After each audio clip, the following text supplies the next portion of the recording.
media pembelajaran di SD. Istilah media berasal dari bahasa Latin yang merupakan bentuk jamak dari medium. Nah, secara harfiah berarti perantara atau pengantar. Pengertian umumnya adalah segala sesuatu yang dapat menyalurkan informasi dari sumber informasi kepada penerima informasi. Nah, media menurut AACT adalah segala sesuatu yang digunakan oleh orang untuk menyalurkan pesan, sedangkan Jackna mengartikan media sebagai jenis komponen dalam lingkungan siswa yang dapat merangsang mereka untuk belajar. Nah, Briggs mengartikan sebagai media sebagai alat untuk memberikan perangsang bagi siswa agar terjadi proses belajar. Nah, jika guru memanfaatkan berbagai media pembelajaran secara baik, guru dapat berbagi peran dengan media. Peran guru akan lebih mengarah sebagai manajer pembelajaran dan bertanggung jawab menciptakan kondisi sedemikian rupa agar siswa dapat belajar. Nah, untuk itu guru lebih berfungsi sebagai penasehat, pembimbing, motivator, dan fasilitator dalam kegiatan belajar mengajar. Nah, poin kedua adalah ciri-ciri media pembelajaran di SD.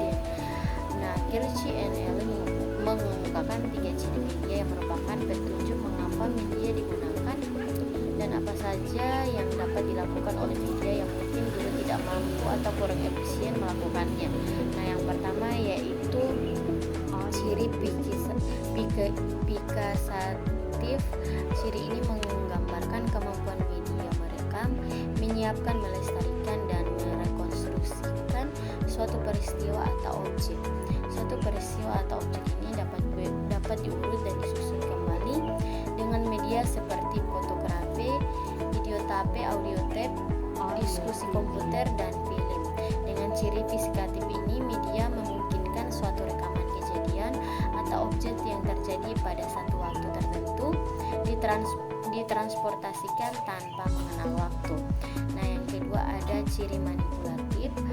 Transformasi suatu kejadian atau objek dimungkinkan karena media memiliki ciri manipulatif atau kejadian yang memakan waktu berhari-hari dapat disajikan kepada siswa dalam waktu 2 atau 3 menit dengan teknik pengambilan gambar, time lapse atau recording. Nah, misalnya bagaimana proses larva menjadi kepompong kemudian menjadi kupu-kupu dapat dipercepat dengan teknik rekaman atau fotografi tersebut. Nah, yang ketiga ada ciri distributif. Ciri distributif ini dari media memungkinkan suatu objek atau kejadian ditransformasikan melalui ruang dan cara bersamaan kejadian tersebut disajikan kepada sejumlah besar siswa dengan stimulus pengalaman yang relatif sama mengenai kejadian itu. Nah, berdasarkan penjelasan tersebut, maka media distributif ini merupakan media yang digunakan untuk disebarkan kepada siswa baik lewat audio yang bentuknya sama walaupun disebarkan ke wilayah-wilayah penjuru di Indonesia. Nah, poin ketiga ada cara memilih media di tingkat sekolah dasar. Materi dan media merupakan suatu hal yang tidak bisa dipisahkan. Apalagi jika seorang guru mengajar di tingkat sekolah dasar, jika seorang guru menginginkan muridnya bisa cepat menerima materi, seharusnya disertai dengan media pembelajaran.